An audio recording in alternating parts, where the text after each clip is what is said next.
नमस्कार साथियों, आप सभी का हार्दिक स्वागत है। आज की यह जानकारी देश भर के लाखों पेंशन भोगियों, ईपीएस 95 लाभार्थियों और उनके परिवारों के लिए बेहद महत्वपूर्ण होने वाली है। यदि आप कर्मचारी पेंशन योजना यानी ईपीएस 95 से जुड़े हुए हैं, यदि आपके परिवार में कोई पेंशन प्राप्त कर रहा है या फिर आप भविष्य में पेंशन के पात्र बनने वाले हैं, तो आज की यह विस्तृत जानकारी आपके लिए बहुत उपयोगी साबित हो सकती है। इसलिए इस पूरे विषय को ध्यानपूर्वक अंत तक समझिए, क्योंकि आज हम उन सभी महत्वपूर्ण बिंदुओं पर विस्तार से चर्चा करने वाले हैं जिनको लेकर पिछले कुछ समय से लगातार चर्चाएं चल रही हैं। सोशल मीडिया पर विभिन्न प्रकार के संदेश वायरल हो रहे हैं और लाखों पेंशन धारकों के मन में कई तरह के सवाल पैदा हो रहे हैं। पिछले कुछ समय से एक खबर तेजी से चर्चा में रही है कि कर्मचारी भविष्य निधि संगठन यानी ईपीएफओ ने ईपीएस 95 के अंतर्गत मिलने वाली न्यूनतम पेंशन को बढ़ाकर 7,500 रुपये प्रति माह करने की मंजूरी दे दी है। इस प्रकार के संदेश अनेक सोशल मीडिया प्लेटफॉर्मों पर बड़ी तेजी से साझा किए गए। कई लोगों ने इसे सत्य मान लिया, कई लोगों ने अपने परिचितों को भेजना शुरू कर दिया और देखते ही देखते यह विषय लाखों लोगों तक पहुंच गया। स्वाभाविक रूप से जब किसी पेंशन धारक को यह सुनने को मिले कि उसकी पेंशन में कई गुना वृद्धि होने वाली है, तो उसके मन में उत्साह पैदा होना स्वाभाविक है। लेकिन किसी भी सूचना को सत्य मानने से पहले उसके आधिकारिक स्रोत और वास्तविक स्थिति को समझना बेहद आवश्यक होता है।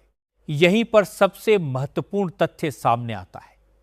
उपलब्ध आधिकारिक जानकारी के अनुसार ईपीएफओ ने उन वायरल संदेशों और कथित पत्रों को फर्जी बताया है जिनमें यह दावा किया जा रहा था कि न्यूनतम ईपीएस 95 पेंशन को सीधे बढ़ाकर 7,500 रुपये कर दिया गया है और इसका भुगतान तत्काल प्रभाव से शुरू होने वाला है। संगठन की ओर से स्पष्ट किया गया कि इस प्रकार का कोई आधिकारिक आदेश जारी नहीं किया गया है। इसका अर्थ यह है कि जो संदेश सोशल मीडिया पर व्यापक रूप से प्रसारित किए जा रहे थे, उन्हें बिना जांचे परखे सही मान लेना उचित नहीं है। यह बात सभी पेंशन धारकों के लिए महत्वपूर्ण है, क्योंकि गलत सूचना के आधार पर उम्मीदें बन जाने के बाद निराशा भी उतनी ही बड़ी हो सकती है। अब यहाँ एक बड़ा प्रश्न उठता है कि यदि 7,500 रुपये की पेंशन को लेकर कोई आधिकारिक मंजूरी नहीं दी गई है, तो फिर यह विषय इतना चर्चा में क्यों है? इसका कारण यह है कि पिछले कई वर्षों से ईपीएस 95 पेंशनभोगी न्यूनतम पेंशन में वृद्धि की मांग लगातार उठाते रहे हैं। वर्तमान व्यवस्था के अनुसार न्यूनतम पेंशन 1,000 रुपये प्रति माह निर्धारित है। पेंशन धारकों का एक बड़ा वर्ग यह मानता है कि वर्तमान महंगाई, स्वास्थ्य संबंधी खर्चों, दवाइयों, दैनिक जीवन की आवश्यकताओं और बढ़ती आर्थिक चुनौतियों को देखते हुए यह राशि पर्याप्त नहीं है। यही कारण है कि समय समय पर विभिन्न संगठन, मंच और पेंशनभोगी समूह न्यूनतम पेंशन बढ़ाने की मांग करते रहे हैं। वास्तविकता यह है कि पेंशन वृद्धि की मांग कोई नई बात नहीं है। यह लंबे समय से चल रहा विषय है। विभिन्न मंचों पर यह मांग उठती रही है कि न्यूनतम पेंशन को जीवन यापन के अनुकूल बनाया जाए। कई पेंशन धारक यह भी कहते हैं कि वर्षों तक सेवा देने और योगदान करने के बाद उन्हें ऐसी पेंशन मिलनी चाहिए जिससे वे सम्मानपूर्वक जीवन व्यतीत कर सकें। इसी संदर्भ में समय समय पर अलग अलग राशियों का उल्लेख किया जाता रहा है। कहीं 3,000 रुपये की मांग की जाती है, कहीं 5,000 रुपये की चर्चा होती है, तो कहीं 7,500 रुपये और महंगाई भत्ते सहित पेंशन की मांग सामने आती है।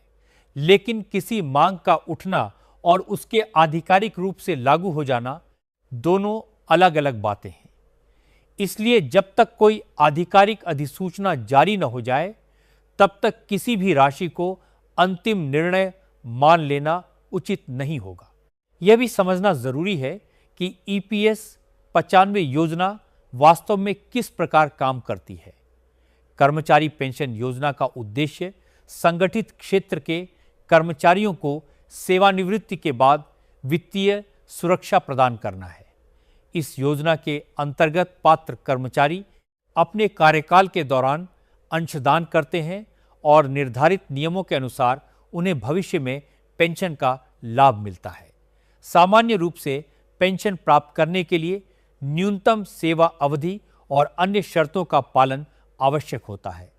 पेंशन की गणना भी एक निर्धारित फार्मूले के आधार पर की जाती है, जिसमें पेंशन योग्य वेतन और पेंशन योग्य सेवा अवधि महत्वपूर्ण भूमिका निभाते हैं। इसलिए सभी लोगों को समान राशि की पेंशन नहीं मिलती, बल्कि उनकी सेवा और योगदान के आधार पर राशि अलग अलग हो सकती है। ईपीएस 95 योजना की एक और विशेषता यह है कि यह केवल वृद्धावस्था पेंशन तक सीमित नहीं है।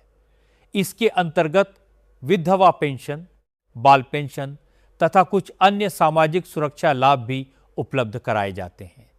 यही कारण है कि यह योजना देश के लाखों परिवारों के लिए एक महत्वपूर्ण सुरक्षा कवच का काम करती है।